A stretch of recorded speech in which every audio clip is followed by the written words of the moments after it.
Hello friends, welcome to the 94th video here on Live Loopers. 94th! That means that if this video was an X-Men comic book, it would be a very, very valuable comic book. So I got an idea. Let's make this a very valuable video.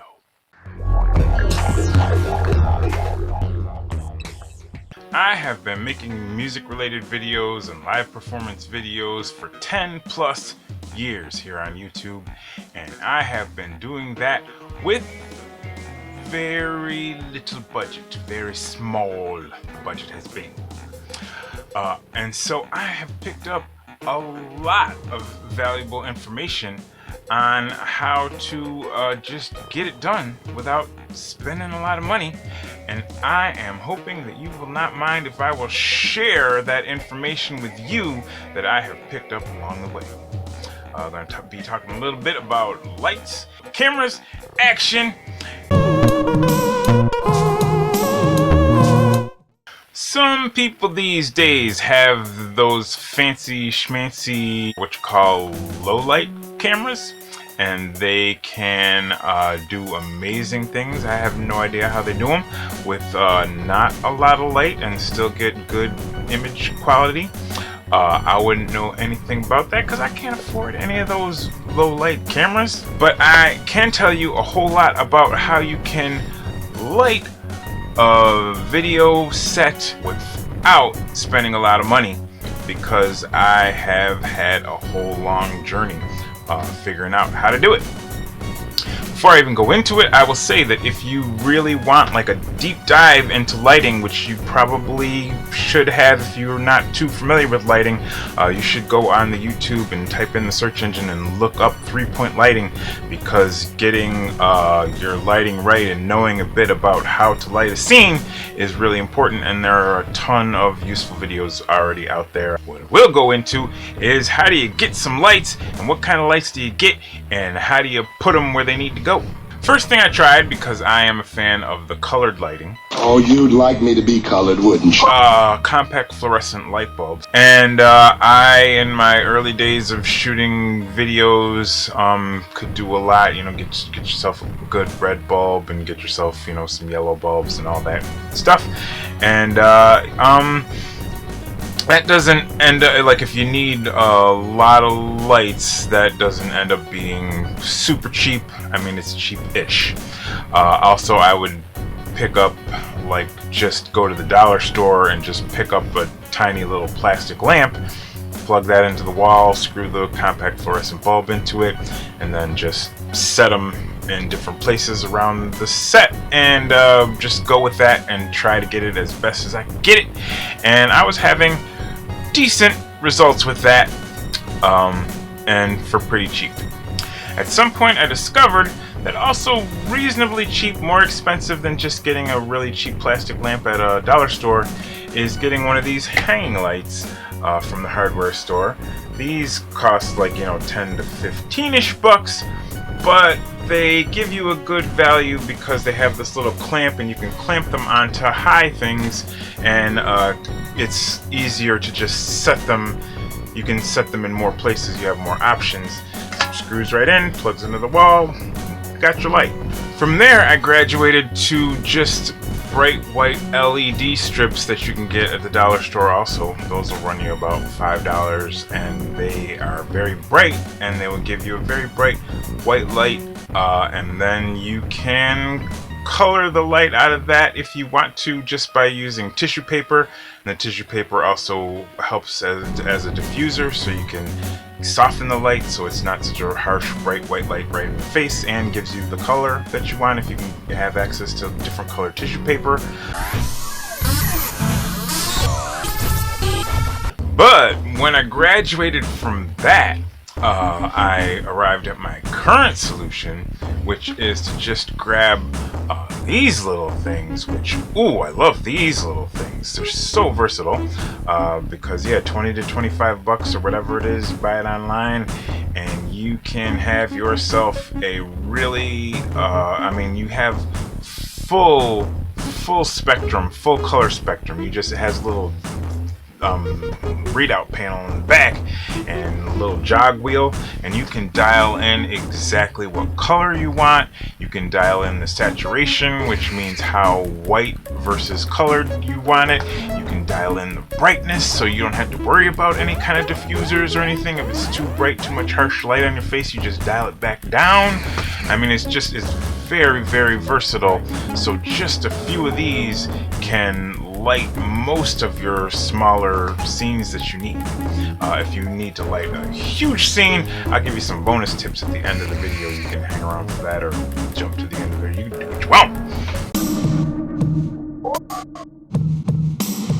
So that brings me to cameras, because cameras can be the really prohibitive part. Like, how do you get a good camera? How do you get multiple camera angles? Like, how do you not, I mean, if you don't have a lot of money, how do you get a camera?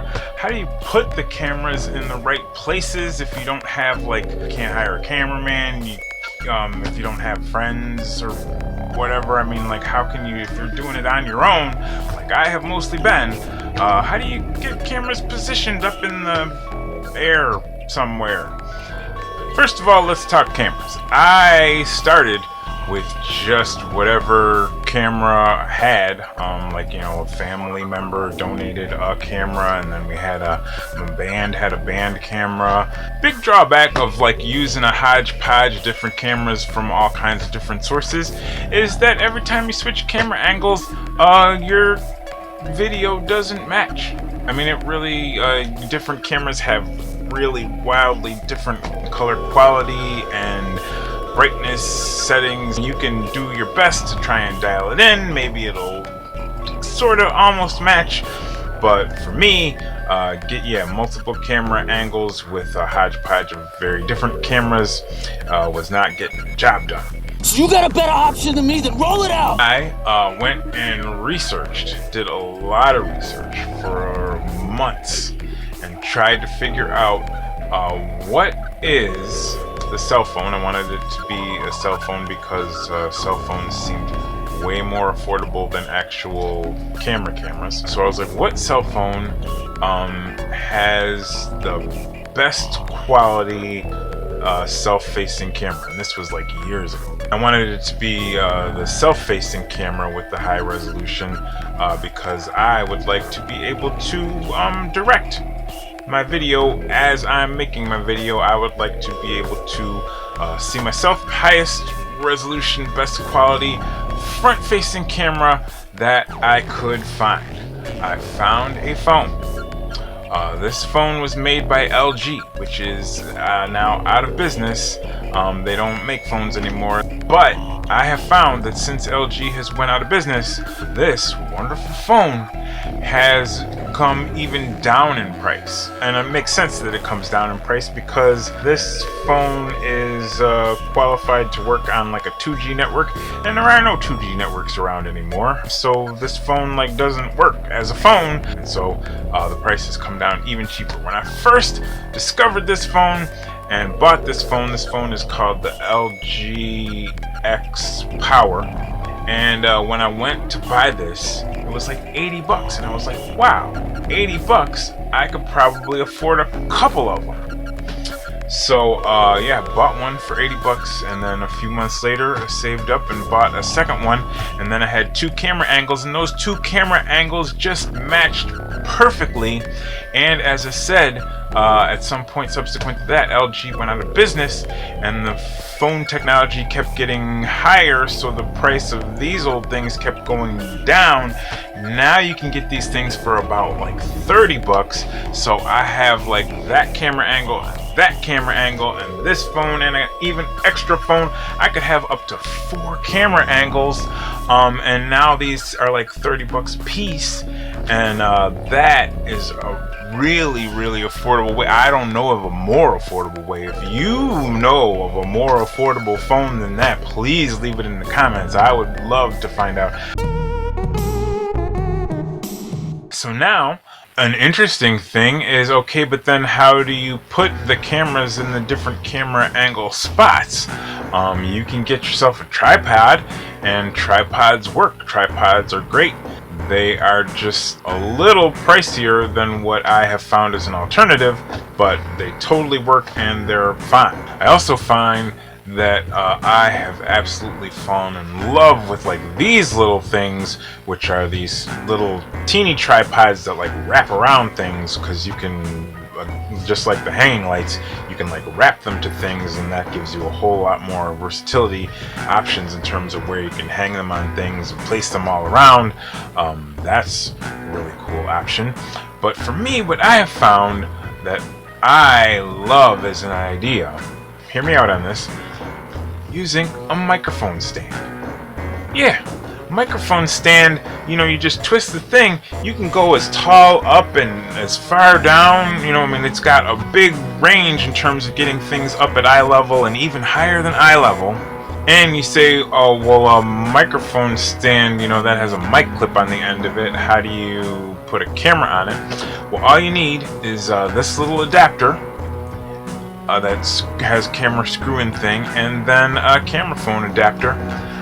Those are relatively inexpensive. I'll put the prices that I find here on screen. And then you are in business. But then you're like, well, that's not, you know, like a tripod has more in terms of like bending it around and pointing it directly at the action that you want to point it at. Kind of true. But look at this thing that I found. This crazy thing is called a friction arm.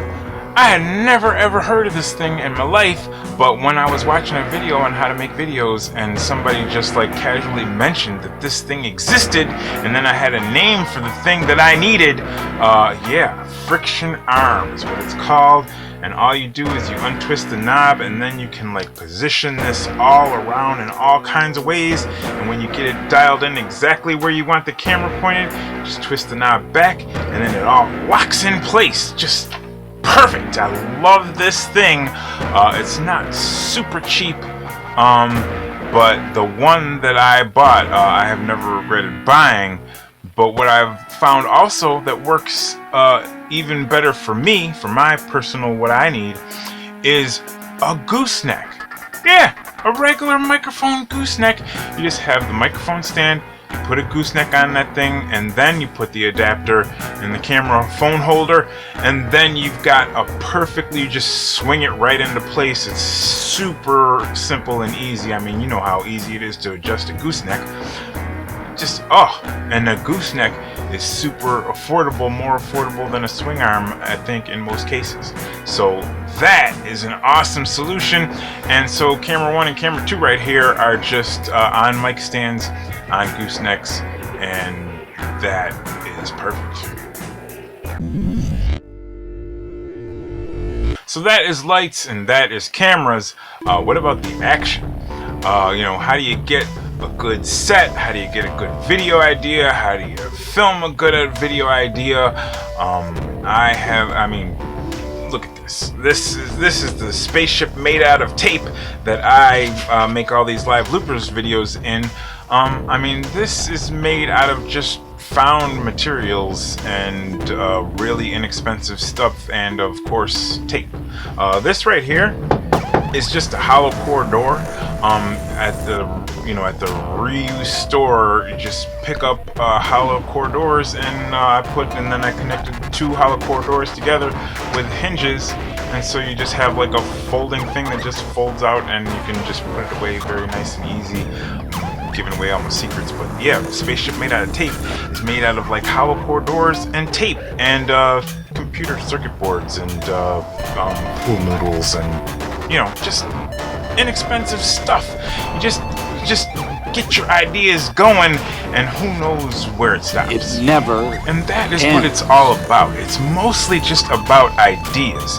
I mean, like getting the lighting right and getting the sound right is especially important. It's not in the scope of this video, but that's super important. The lighting and the sound and getting good cameras, multiple camera angles, or whatever you can arrange and make work.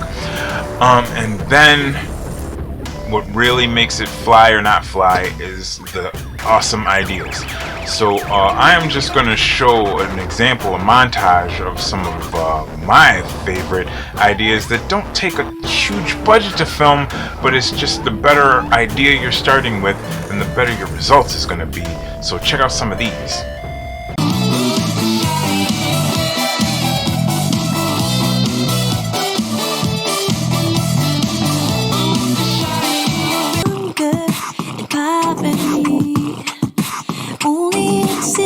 Because we never give. Take a breath and stop. Running in circles can't be easy.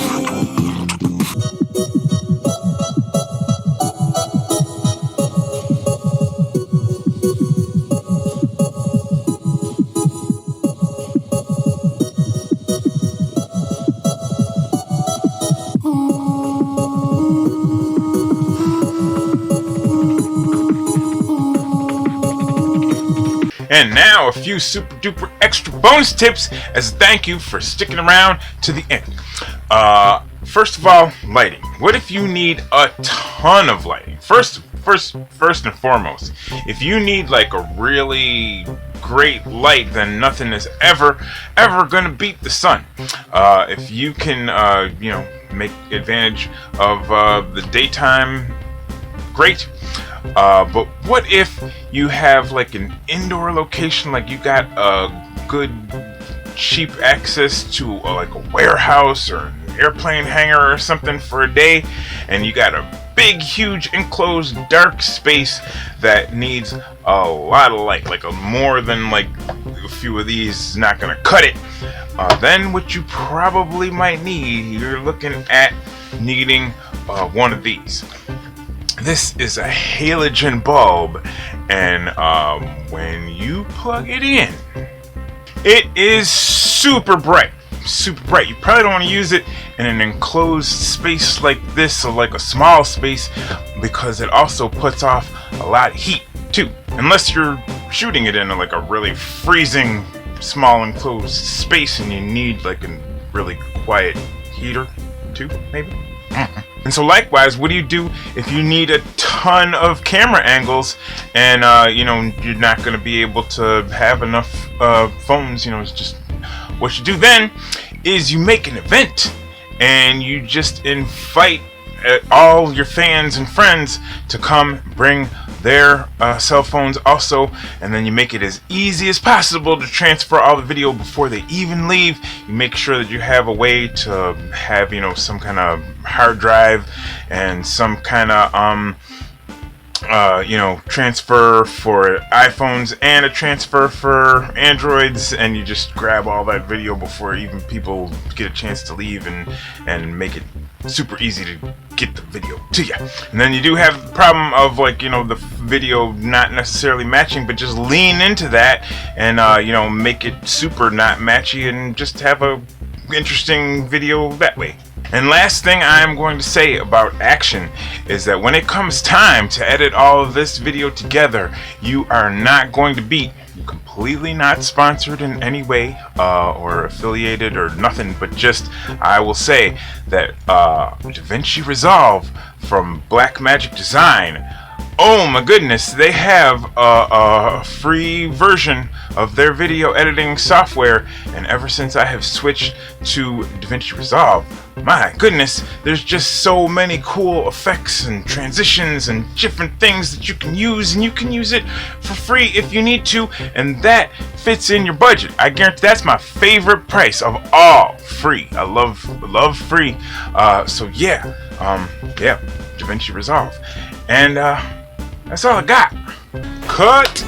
And so that's lights, cameras, and action. I think this video has succeeded in being pretty valuable. I think it has earned a like. Please put the like that it deserves. Just put it in there. And then also subscribe if you want to subscribe. We talk about live looping on this channel, which is fun. And if you don't know a lot about it, you should check it out and get into it and see it if you're into it. It's a really very affordable and cool way to make music, that's for sure. And my name is Alex, and At the end of live looper videos, I say, loop on! Just like that. I say, loop on! Just like that. Yeah, you get it.